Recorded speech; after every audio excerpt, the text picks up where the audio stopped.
নমস্কার টেকনোলজি কি খবর সোদা মাত্র 24 ঘন্টা কিন্তু এখনো হয়নি। এয়ারটেল কিন্তু গতকালকে অ্যানাউন্স করেছিল যে তারা স্টারলিংক ইন্ডিয়াতে নিয়ে আসছে এবং স্টারলিংকের সঙ্গে তারা টাই আপ করেছে এবং স্টারলিংকের যত ইকুইপমেন্ট তারা এয়ারটেল স্টোরে কিন্তু অ্যাভেলেবেল হবে। গ্রাম থেকে শহর সব জায়গাতে আমরা স্টারলিংকের পরিষেবা পেয়ে যাবো, কেননা স্টারলিংক হচ্ছে একটা স্যাটেলাইট বেসড ইন্টারনেট। তো তোমরা যদি একটা জায়গা থেকে আরেকটা জায়গাতে যাও সেই ক্ষেত্রে কিন্তু তোমরা এই ইন্টারনেটটাকে বাড়ির ওয়াইফাইটাকে যেমন নিয়ে যেতে পারো না, এই ইন্টারনেটটাকে কিন্তু তোমরা নিয়ে যেতে পারবে এবং যে কোনো জায়গাতে তোমরা কিন্তু একটা স্টেবল ইন্টারনেট কানেকশন পাবে, সেটা আপলোডিং স্পিডের জন্য হোক বা ডাউনলোডিং স্পিডের জন্য হোক। তো এই স্টারলিংকের যে ইকুইপমেন্টগুলো রয়েছে সেই ইকুইপমেন্টগুলো কিন্তু আমরা এয়ারটেলের মতন জিও স্টোরেতেও পেয়ে যাবো এবং জিও স্টোর বলছে কি না জিওতে আমরা এই সমস্ত যদি স্টারলিংকের সার্ভিস নিই সেই ক্ষেত্রে তারা কিন্তু এসে ইনস্টলেশনও করে দেবে। তো অনেকের ক্ষেত্রে কি হয়, প্রথমে ইনস্টলেশন হয়তো একটুখানি প্রবলেমেটিক মনে হতে পারে, এমন কিছুই না, জাস্ট একটা সিস্টেম রয়েছে যেটা ছাদে বসানো হবে তোমার, বা যেখানে স্যাটেলাইট থেকে তোমাকে ডিটেক্ট করতে পারবে এবং সেখান থেকে কি হচ্ছে, যেহেতু স্যাটেলাইটের মাধ্যমে পুরো সিগন্যালটা এখানে কিন্তু ট্রান্সফার হবে, যে ডেটাটা সেটার পুরো ট্রান্সফার হবে, সেহেতু একটা ছাদে একটা কম্পোনেন্ট থাকবে এবং ঘরের মধ্যে একটা কম্পোনেন্ট থাকবে, যে কম্পোনেন্টের মাধ্যমে আমরা পুরোপুরি একটা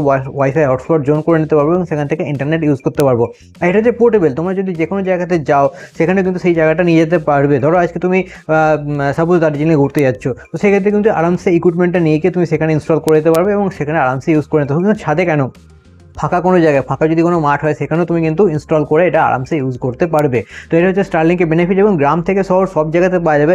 এবার একটা কথা বলি, স্টারলিংকের যে সমস্ত ইকুইপমেন্ট রয়েছে এবং প্ল্যান রয়েছে, আমি যদি অন্যান্য কান্ট্রিতে দেখি সেক্ষেত্রে কিন্তু অনেক হাই। ইন্ডিয়াতে তার মানে যে প্ল্যান রয়েছে সেটা ইন্ডিয়াতে 2 বছর আমরা ইন্টারনেট ইউজ করতে পারবো।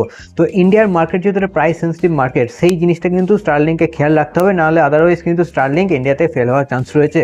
তো এই ভিডিওতে এইটুকু ইনফরমেশন দেওয়া ছিল। তোমরা জিও কাস্টমার হও বা এয়ারটেল কাস্টমার হও, কোনো সমস্যা নেই, তোমরা স্টারলিংকের মাধ্যমে কিন্তু আরামসে ইউজ করতে পারবে এবং যে সমস্ত জায়গাতে জিও এবং এয়ারটেলের সার্ভিস খারাপ সেই সমস্ত জায়গাতে কিন্তু স্টারলিংকের এই সুবিধা ব্যবহার করে তোমরা কিন্তু আরামসে খুব ভালোভাবে কল, ডেটা, এসএমএস সব কিছু ইউজ করতে পারবে। যদি ভিডিওটা ভালো লাগে অবশ্যই চ্যানেলকে সাবস্ক্রাইব করো। দেখা হচ্ছে আবার একটা নতুন ভিডিওতে, তখন ভালো থাকবে।